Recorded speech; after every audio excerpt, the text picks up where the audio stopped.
Canada has said it will recognize a Palestinian state in September, provided that certain conditions are met by the Palestinian Authority. This intention is predicated on the Palestinian Authority's commitment to much-needed reforms. But what is the Palestinian Authority, and why does Canada say it needs reforming? What's happened is the Palestinian Authority, which was always conceived as a temporary interim entity, has effectively become a permanent reality.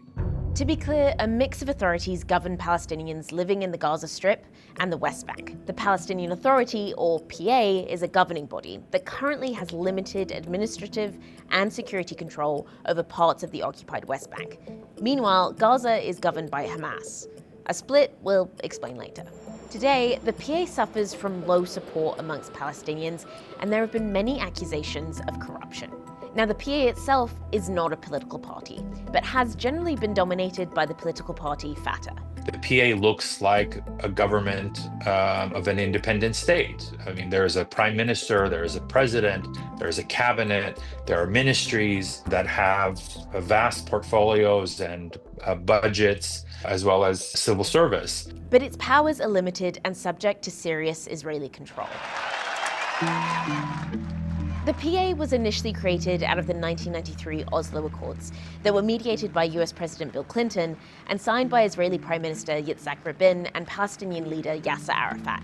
The idea was to create an authority that would temporarily govern parts of the West Bank and Gaza. It was intended to last 5 years as the future of the Palestinian state was worked out. But 30 years on, the PA still remains in place.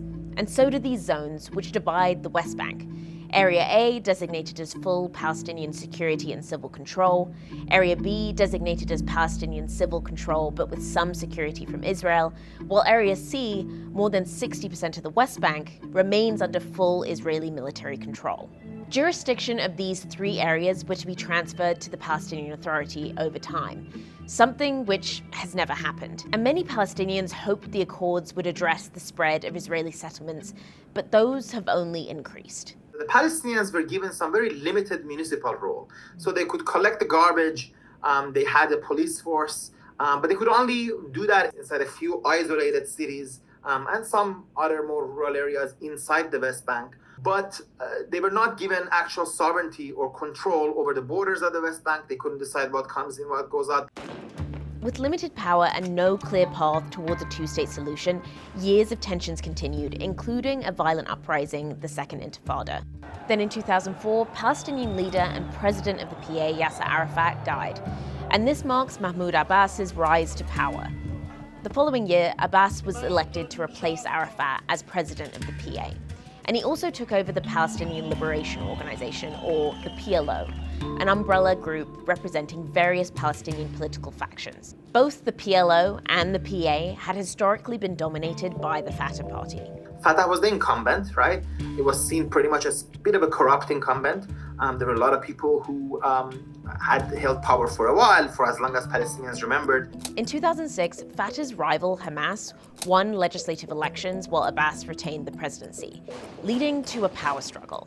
Hamas ran on an anti-corruption campaign and rejected cooperation with Israel. Western countries, including Canada, which has designated Hamas as a terrorist organization, refused to recognize the new Hamas-led government.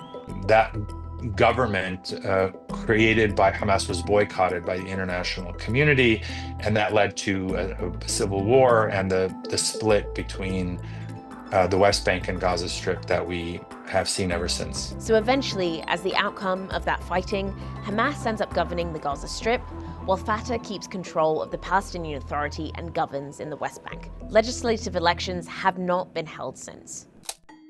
Today, 89-year-old Mahmoud Abbas still holds on to power as president of the PA, even though he lost his mandate in 2009 when his 4-year term concluded. Elections have been promised but never materialized, and that hasn't helped with Palestinians' dissatisfaction.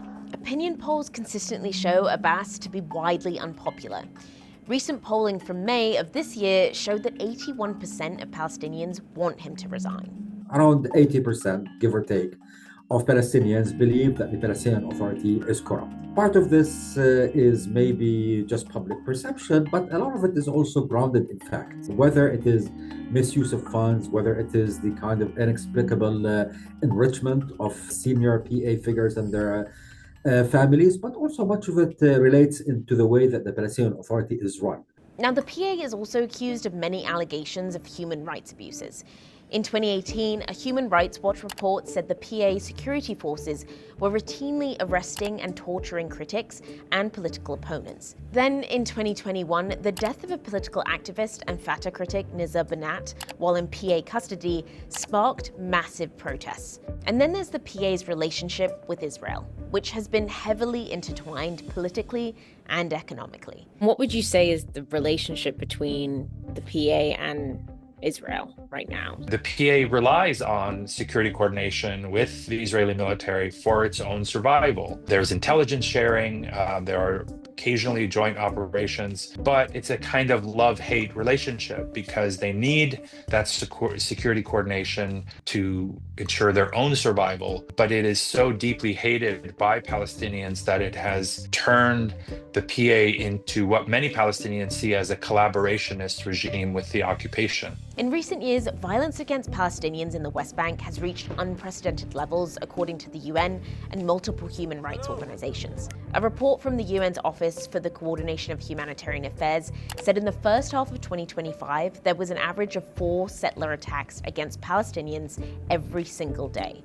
And Israeli settlements and outposts considered illegal under international law continue to expand. In May, the Israeli government approved 22 new settlements in the West Bank. And there has also been an increase in Israeli security checkpoints, which delay and block Palestinians from using major transport routes, disrupt work and education, and hinder humanitarian aid movement.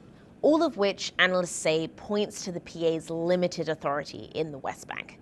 They have no jurisdiction over any Israeli citizen, not Israeli soldiers, and not even Israeli settlers. So if an Israeli settler enters a Palestinian village or a mob, as we've seen lately, and they, carry out, acts of violence against Palestinians and their property, the PA is not allowed to arrest them, and they have to call in the Israeli army. With all these issues plaguing the PA, analysts say Palestinians would be very likely to participate in an election. But is an election even possible? Mahmoud Abbas has already announced he is ready to hold elections before the end of the year. But it's unclear how residents of war-torn Gaza could participate. There's no roads, there are no schools, there are no hospitals. Virtually everything has been destroyed. Holding elections only in the West Bank without Gaza will be strategically problematic because it will create a split between these two parts of the Palestinian government. But as importantly, I think holding elections without having strong, stable institutions that can basically protect these elections often will lend to negative results. And despite calls from Canada and other countries for these elections and reforms, analysts say securing cooperation from Israel would be vital, something the international community and especially the United States would need to endorse.